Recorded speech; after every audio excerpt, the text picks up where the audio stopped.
My hands were still cramped from gripping the steering wheel for 12 hours when I pulled into the elaborate driveway of the Turner family estate. The Georgian-style mansion loomed ahead, decorated with pastel balloons and welcome baby banners that probably cost more than my monthly salary. I checked my makeup in the rearview mirror, trying to erase the exhaustion from my face. The designer gift bag on my passenger seat contained a hand-knitted baby blanket that had taken me 3 months to make. Not that Victoria, my sister-in-law, would appreciate the effort. According to her, anything not from her designer registry was thoughtlessly cheap. "You made it," my husband Tom's voice carried across the parking area. He'd flown in 2 days earlier for family preparations. Now I knew why he'd been so vague about the details. Barely, I forced a smile, accepting his quick kiss. That construction detour in Virginia added 2 hours to my drive. About that, he shifted uncomfortably, not meeting my eyes. Mom and Victoria had to make some last-minute changes to the arrangements. Before he could finish, Victoria's personal assistant, Margaret, clicked across the driveway in her stilettos. "Oh good, you're here. Mrs. Turner was worried you'd be late for your shift." "My shift?" Margaret thrust a garment bag at me. "The staff uniform. There's a changing room off the kitchen. We need you to help with setup and cleaning since the catering company is short-handed." I stared at the black and white uniform in disbelief. There must be some mistake. "I'm here for the baby shower. I'm Victoria's sister-in-law." "Oh, we know who you are." Margaret's smile didn't reach her eyes. "Mrs. Turner was very specific. Since you're used to working, you won't mind helping out. We need all hands on deck for the real guests." Tom cleared his throat. "Katie, honey, it's just that they need extra help, and you're so good at organizing." "The real guests?" I repeated slowly. "As opposed to what?" "The fake ones."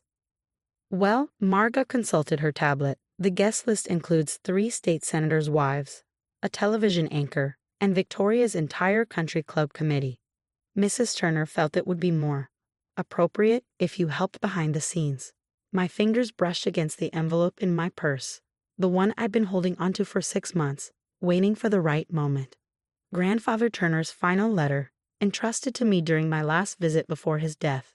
"Only open it when they show their true colors," he'd whispered. "And trust me, Katie, they will." "Where is Mrs. Turner?" I asked, my voice steady despite the rage building inside.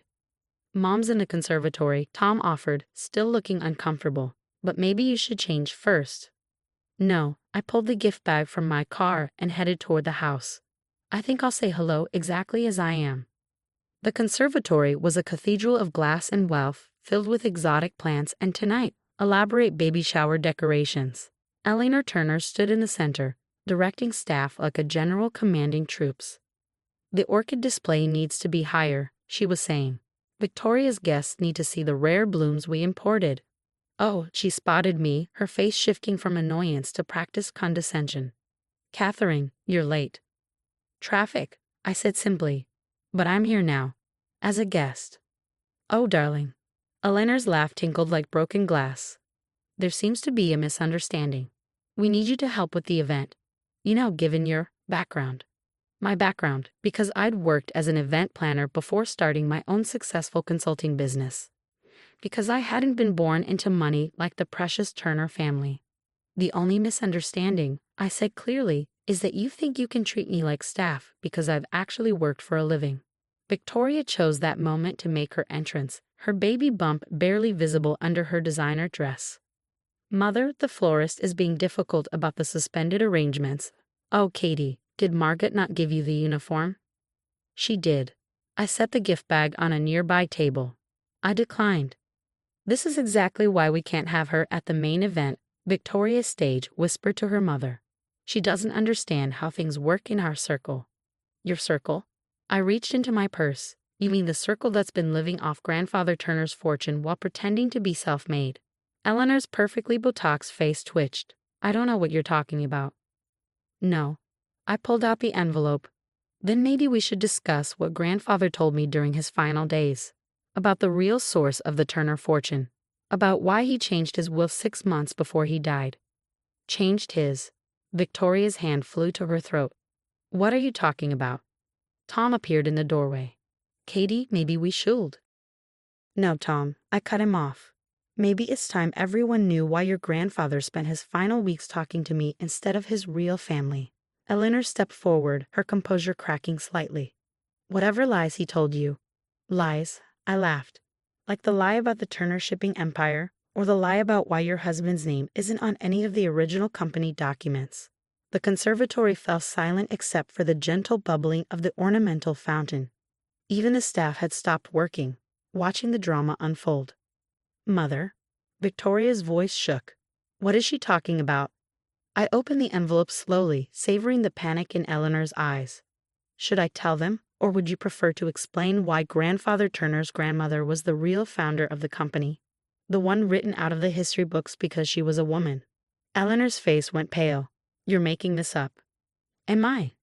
I pulled out the first page, a photograph from 1892 showing a proud woman standing in front of a shipping office. Meet Elizabeth Turner, the woman whose business acumen built this fortune while her husband took all the credit. The woman whose story has been buried for generations because it didn't fit with the Turner family image. Victoria sank into a nearby chair, her designer dress crushing against expensive upholstery. But father always said. Your father says what his father told him, and what Eleanor trained him to repeat. I laid the photo on a table, but Grandfather Turner wanted the truth to come out. That's why he spent so much time with the only family member who actually worked for success instead of inheriting it. Tom stepped forward, finally finding his voice. Katie, why didn't you tell me? Because your grandfather asked me to wait, to see if your family would ever accept me for who I am instead of looking down on me for working my way up. I met Eleanor's eyes. I guess today answered that question. Eleanor recovered first, her society mask sliding back into place. This changes nothing. The shower is starting in an hour, and we need all the help we can get. If you want to remain part of this family, remain part of this family. I pulled out another document from the envelope. Maybe we should discuss what being part of the family really means, especially given what's in Grandfather Turner's amended will. Victoria struggled to her feet, one hand protectively over her baby bump. What amended will? Daddy said everything was settled months ago. Your father, I said carefully, doesn't know about the changes Grandfather made 3 days before he died. The ones he had his private lawyer handle because he didn't trust the family attorney. Tom moved closer, peering at the document in my hands. Katie, what exactly did my grandfather do? He restored justice, I said simply. He put the company back in the hands of someone who understands the value of hard work. Someone who reminds him of his grandmother. Eleanor lunged for the papers, but I stepped back smoothly. This is preposterous. You're nothing but a gold digger who manipulated a dying old man. Really? I raised an eyebrow. Should we call the lawyer? The one who videotaped Grandfather explaining exactly why he was changing his will. How he'd watched for years as the family squandered Elizabeth's legacy on country club memberships and social climbing. The conservatory doors burst open as Gerald Turner, Tom's father, strode in. What's this I hear about staff problems? Eleanor, surely we can find more servers. He stopped short at the tableau before him. His wife frozen in mid-reach, his daughter collapsed in a chair, and his son staring at old photographs spread across an antique table. Dad, Tom's voice was strange. Did you know about great-great-grandmother Elizabeth? Gerald's face went through several expressions before settling on confusion. Elizabeth? What are you talking about? The real founder of Turner Shipping. I supplied helpfully. The one written out of all the company histories because she was a woman. Grandfather Turner was quite clear about that in his letter. Letter? Gerald crossed the room in 3 strides. What letter? I held up the envelope, the one he gave me before he died, along with proof of the amended will that transfers controlling interest in Turner Shipping to someone who actually earned it. That's impossible, Gerald sputtered. The company bylaws clearly state that ownership must remain within the Turner family. I smiled. I am family. Or did you forget that when you were planning to have me work as cleaning staff at my own sister-in-law's baby shower? Victoria let out a small sob. Daddy, do something. But Gerald was staring at the photograph of Elizabeth Turner, recognition dawning in his eyes.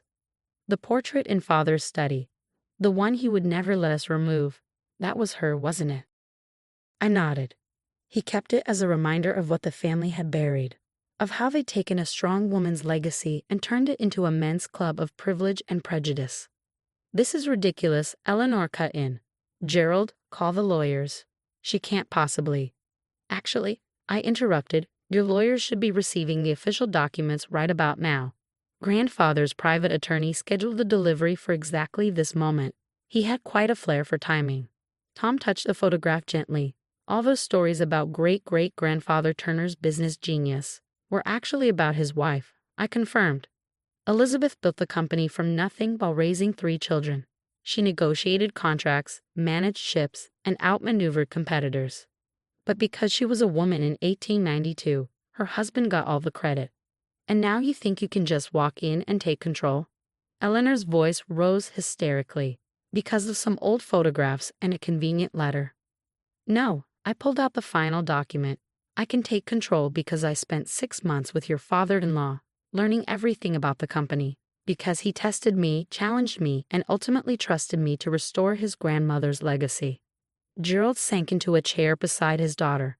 "Father always said he was disappointed in how we ran things. That we'd lost our way." "Lost your way?" I laughed without humor. "You turned a pioneering woman's achievement into a boys' club that measures success by country club memberships. You use her hard-earned legacy to look down on anyone who actually works for a living." Victoria stirred, her face tear-streaked. "The shower guests will be arriving soon." "Yes," I agreed. "Senators' wives and social climbers all coming to celebrate the next generation of Turner privilege." "What would Elizabeth think of that?" Tom finally spoke up. "What are you going to do?" I looked around the conservatory, at the excessive decorations and imported flowers, at Eleanor's perfectly curated world of appearance over substance, at the family that had never accepted me despite my success. My love for Tom, my dedication to building something meaningful. "First," I said, checking my watch, "I'm going to change the guest list for this shower. The staff you hired? They're now guests, every single one of them. And they'll be seated at the main table." Eleanor made a choking sound, but I continued. "Then, on Monday, I'm calling a board meeting. It's time for Turner Shipping to remember its roots and its real founder." "You can't do this," Eleanor whispered. "Actually," I smiled. "Thanks to Grandfather Turner, I can. And I will. Consider it my baby shower gift to Victoria, a lesson in what real female empowerment looks like." I turned to leave, then paused. "Oh, and Eleanor, you might want to change the place cards. I'll be sitting at the main table too, right where Elizabeth Turner's great-great-granddaughter-in-law belongs." The baby shower that followed was unlike anything the Turner social circle had ever seen. Margot, the personal assistant, sat between a state senator's wife and Victoria's country club president. The catering staff enjoyed champagne and hors d'oeuvres alongside society matrons. And I, still in my travel-worn business suit, presided over it all from the seat of honor. Eleanor spent the entire event in barely concealed distress, watching her perfectly orchestrated social hierarchy crumble. Victoria alternated between tears and forced smiles, especially when I stood to give my speech. "I'd like to tell you all a story." I began, holding up the photograph of Elizabeth Turner. "A story about a woman who built an empire in an era when women weren't supposed to build anything at all." The room fell silent as I recounted Elizabeth's journey. How she'd managed shipping contracts while nursing babies, how she negotiated with dockmasters who refused to take her seriously until she outsmarted them, how she'd built Turner Shipping into a force to be reckoned with, all while letting her husband take the credit to protect the business. And now, I concluded, her great-great-granddaughter is about to have a baby of her own. My question is, what legacy will this child inherit?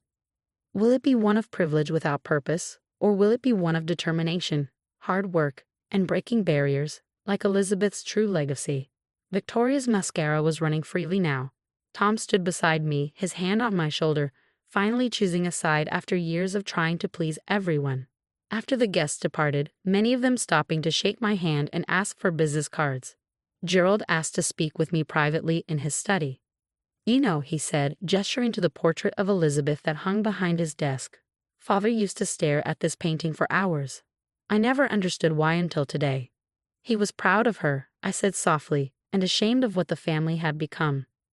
Gerald nodded slowly. "I've been CEO of Turner Shipping for 20 years, but I've never actually built anything. Never took a risk. Never. He trailed off. Never earned it, I finished for him. No, he agreed. We just kept the wheels turning and collected the profits. Used them to buy our way into society instead of building something meaningful. He turned to face me fully. Will you let me help? Not as CEO. I understand that's your position now. But maybe I could learn what Elizabeth knew. What you know. About building something real. I studied him carefully, on one condition. Name it. Victoria's baby, and any future Turner children, will grow up knowing the true story. No more burying Elizabeth's legacy.